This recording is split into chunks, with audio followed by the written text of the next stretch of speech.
I did want to update everybody just before I forget. As far as Not of the Flesh goes, there are tapes coming for the one and only Life is Suffering and Pasta Club as well. Two great records. So they're making Alex from Woods Mattress is making tapes for us. Grand friend of the label. He's awesome. Um, so I'm making. It's weird because I'm making CDs for him right now, and he's making tapes for us. So it's like a reverse thing. We like to switch things up.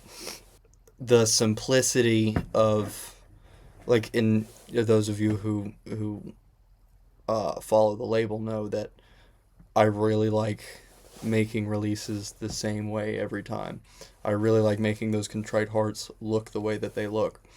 Um, there's a difference between, like, to me, physical media is a lot of it is about following aesthetics, and I kind of always felt that if you wanted to do an art project, a really artistic project, a label might not be the grounds to do it. I think that labels really follow aesthetics. But if you look at labels like Gates of Hypnos and Basement, Quarter Emissions, they really are just giving a platform to artists that are smaller as opposed to. I don't want to say anything bad about I'm not saying anything bad about Deathbed, but there are labels like Deathbed that follow aesthetics, and Deep Throat. They definitely have like a look to the stuff that they do. So None of the Flesh, it's weird. The whole thing is not about me trying to follow aesthetics or me wanting the label to be a certain kind of way, which is a little part of it, but a big part of it is I have to make someone else's artistic vision come to life for them. You know what I mean? And so that's kind of a difficult thing. I'm going to get very deep in a second, but first roll the intro.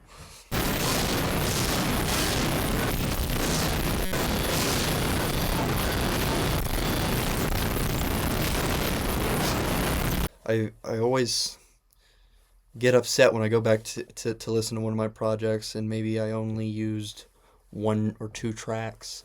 You know, when you could have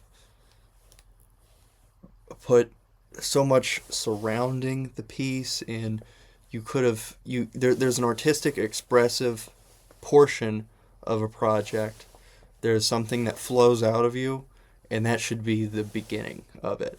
And then there's a lot of work that comes after that. There's a lot of mixing, there's a lot of added textures, there's a lot of that kind of stuff that we don't always want to put into our projects, you know, and we might follow aesthetics and things like that. We might make a lot more stuff because it feels better, and we get dopamine hits off of putting releases out and just getting it done, you know. So hey, I didn't expect, you know, in as a listener, let me approach it from another direction. As a listener, I kind of look for when I'm going through noise albums, and that has been most of my experience as of recent. Again, recently I haven't been in a headspace where I want to make anything. Um, and that might just be because it's not really, you see I have these gloves on like a homeless person out in this shed. Not that there's anything wrong with being a homeless person. Some of the most incredible people I've ever known in my life are homeless. I just distracted myself with, like, now I'm thinking of stories.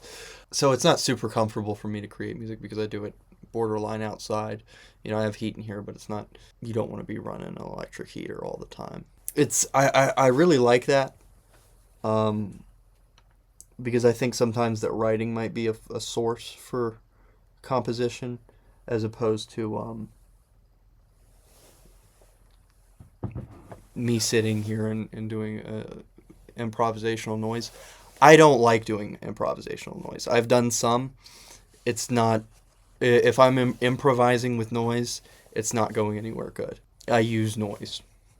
And as a noise fan, I kind of like I hear people's walls and I want to make awesome walls and uh, I really enjoy a lot of that stuff. But I think I kind of need to stop kidding myself about it because I'm going in that direction. You know, there are other artists who are creatives who absolutely nail noise. I don't know if I'm a noise artist. I just really like it and it's fun, you know. Maybe a job and a passion for me, but not an artistic outlet. And it doesn't replace music anyway. Um, a more direct approach to music. I'm not someone who says that noise isn't music. Mm. But let me talk about some of my favorite noise for a second. Um, I mentioned Basement Corner Emissions, and what I expected when I was going through that discography all week. I've been putting cataloging my collection that's on Bandcamp and putting it on Rate Your Music. And I'll find some things and say, okay, whenever I put something up, I'll listen to it for a second and say, oh, does this go to this list or does this go to that list? I've been wanting to um, get an MP3 player with just noise walls on it. So I put a list together of all the noise walls that I want to put on that MP3 player. And there's over 100. I don't know if they're all going to fit. I'll have to get a nice one. I may never buy one. And another thing is, I have put up so many duplicate releases by mistake, two that I know of anyhow, but I can't imagine how many I didn't because every time I search for an album I can't find it.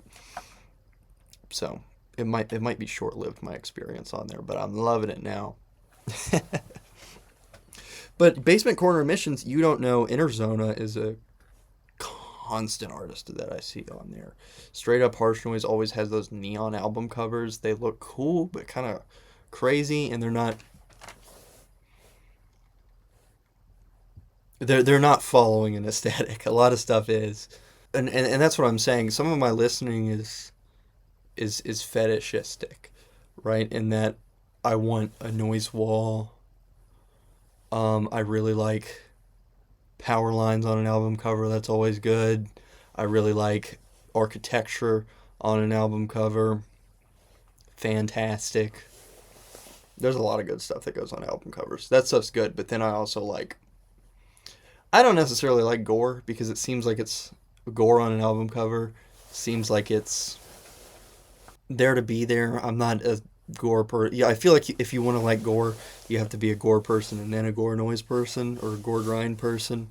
I'm not. I'm a music person and then a gore noise or gore grind person. So if I'm listening to something that has something disgusting on the cover, even nudity, I'm listening to it in spite of that.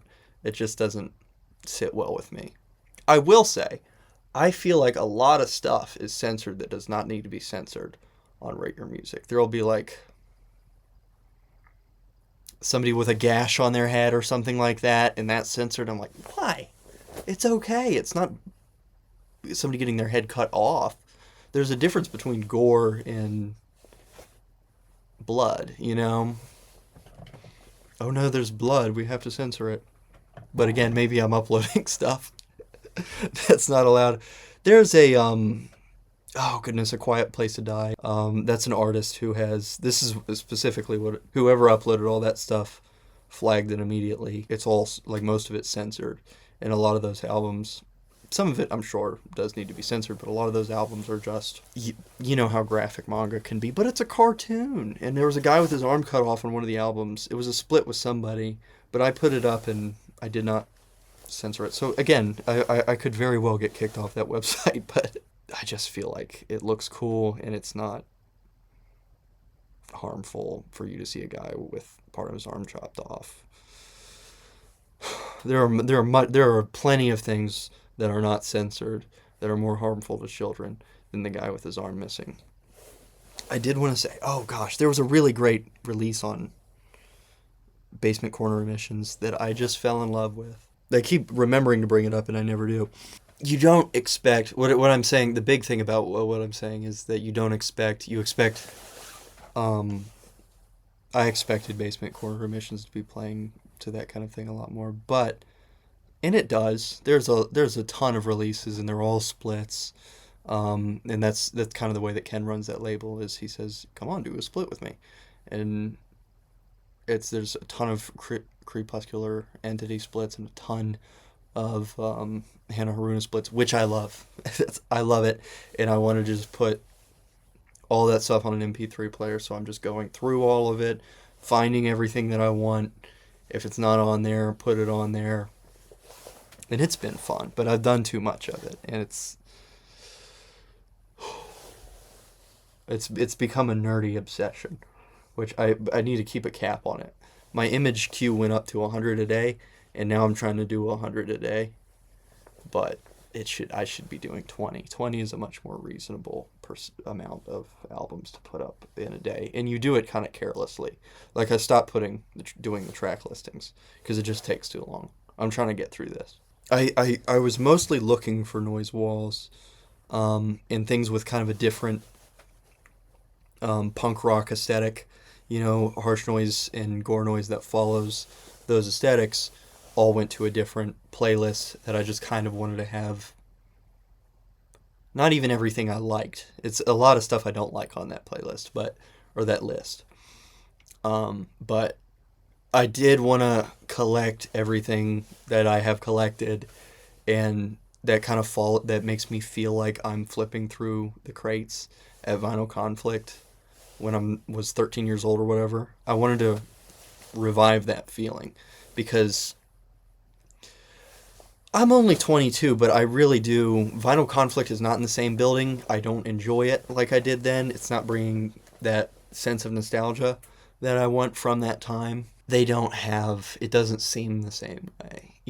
Everything's leveled up. It's not it doesn't feel underground, right? All the good underground stuff is from a long time ago. Dag Nasty's from a while ago. So it seems like it's all reissues coming into Vinyl Conflict, and there are very few. And what we're going to listen to the new Turnstile album? That's what we're doing now. So there's people like me who have moved on to noise because that's the new underground, I suppose. Those places aren't necessarily going to move forward, The underground scene is online at this point. It doesn't seem like everything that I feel like I was growing up with the tail end of what punk rock was. And I'm sure people in the 90s felt that way as well, but all I have is what I see. All I saw is what I see. But apart from those aesthetics, a couple things caught my eye. Bella Ressa is the record I listened to. There are multiple in Basement Corner Emissions, but this was called So Paul Dunier. It was so good, and there was so much sound and texture developing an atmosphere for you to absorb in it. I could attribute it to something like Gedalia Tazartes. That's how good it is. If you're familiar, that's something you need to know what it is. If you're here and you don't know Gedalia Tazartes, go listen. the most 2 Men in a Boat, the most fantastic experimental music. He's up there, and this is like right there with that. That's an incredibly long release. You might go to some of their other releases. I didn't listen to any of their other releases. But so Paul, I'm very surprised. But Basement Corner Emissions has, again, like noise rock and things like that. It's a very diverse label with a ton of music on it. So it's been a lot of fun for me to go ahead and do little taste tests of everything that's on that label. But again, have not gotten through it. It's ruining my life. Me trying to get through the whole discography and because I bought the whole discography, I'm trying to put it on Rate Your Music so that I can address it, right? Say, oh, these are the things that follow this aesthetic. These are the things that follow these are the noise walls. These are the things that follow aesthetics, and these are the things that are really more suited for your full attention. And that to me was So Paul Dunier. It was delicious. A delicious piece of music.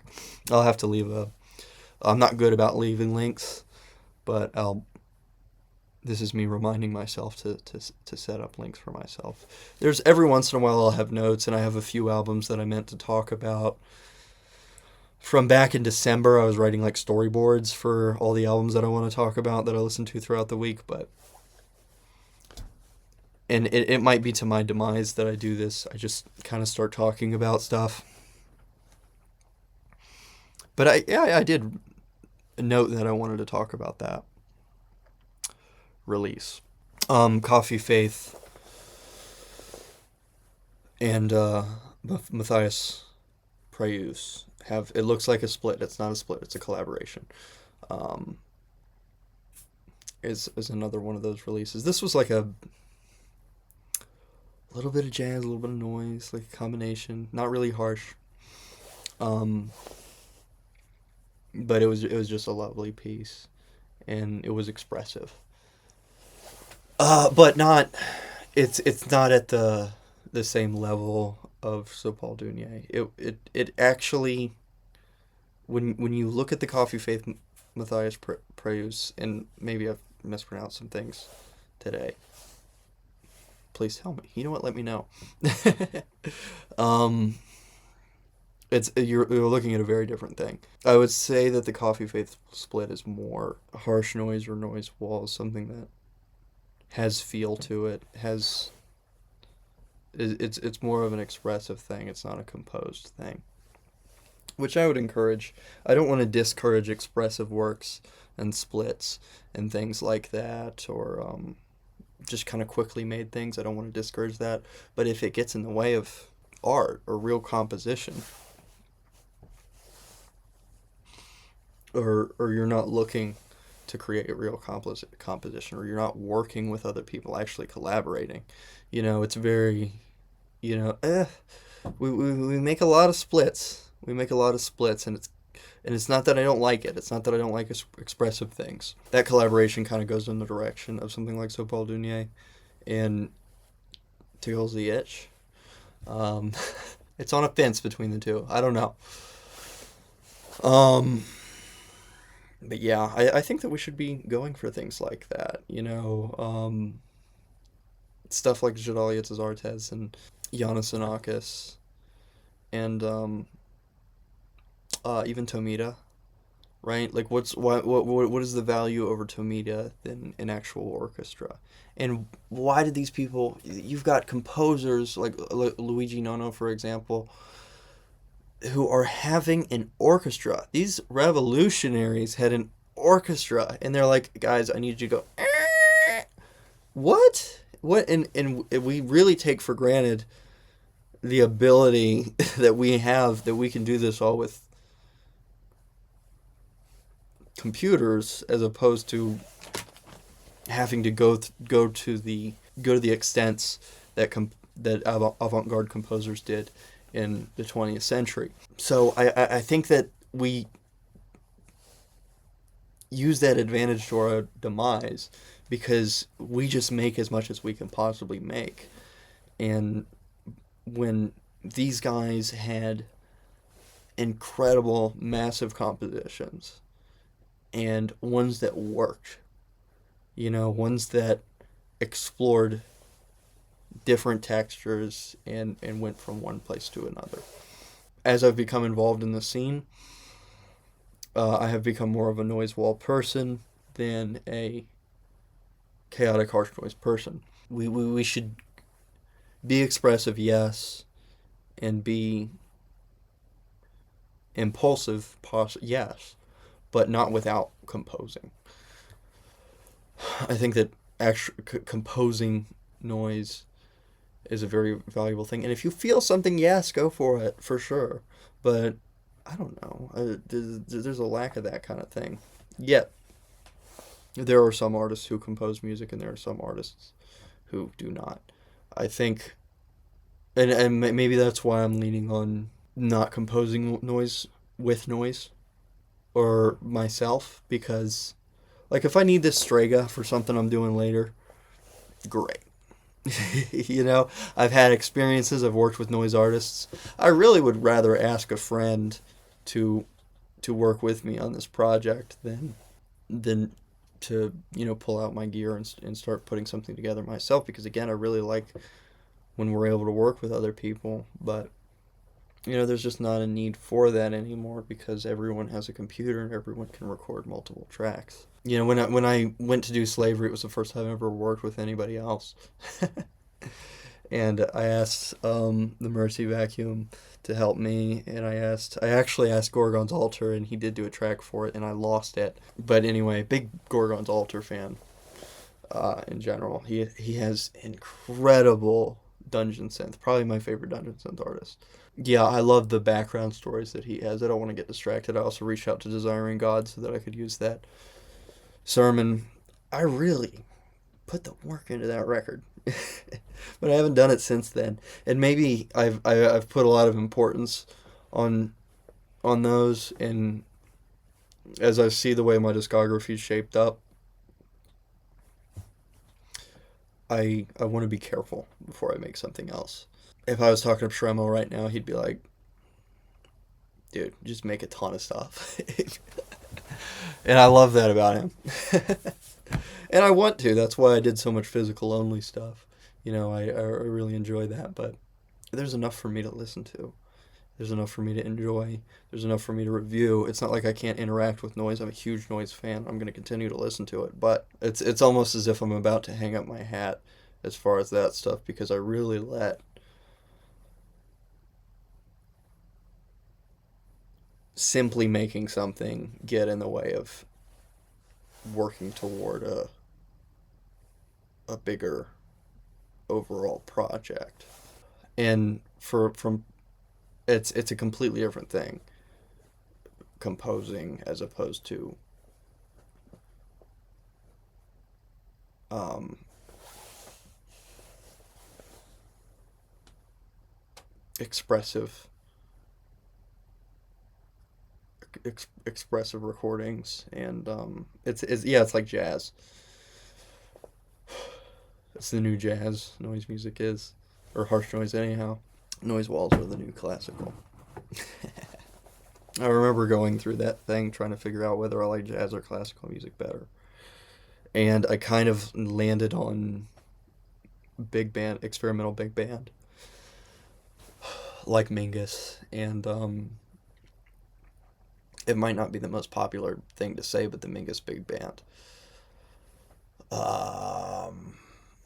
was really tickling my fancy when I was listening to jazz and stuff. One thing that I had that when I was, working still, was a love for hip hop. But I think that was a youth thing. I think I don't want to get myself fired up like that anymore. I still listen to a little bit of EDM sometimes, or like some dance pop and stuff like that. For me, pop music has to be a very potent pop music. I'm like Carly Rae Jepsen and stuff like that. If I'm gonna do pop, it has to be pop. No Mazzy Star for me. And I'm sure there's many Mazzy Star fans, and I'm sorry, but I like a very if we're gonna do pop music, I'm gonna do pop music. If I When I'm talking about emotional stuff, it has to be something I can relate to. I was just saying earlier, I love doing this because I can't pretend to be smart.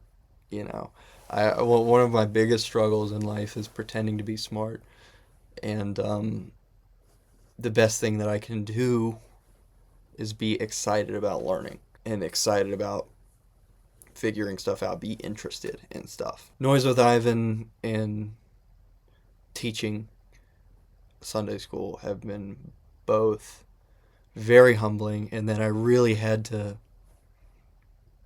put the I already know everything, trust me, away. But I do get preachy sometimes. I get preachy with both of those things. Expressive, maybe. If you want to check out the albums that I have listened to and organized, I suppose, from my collection, RVWOABDY is my Rate Your Music profile. Check it out now because it might get banned. I feel like I've screwed up so much.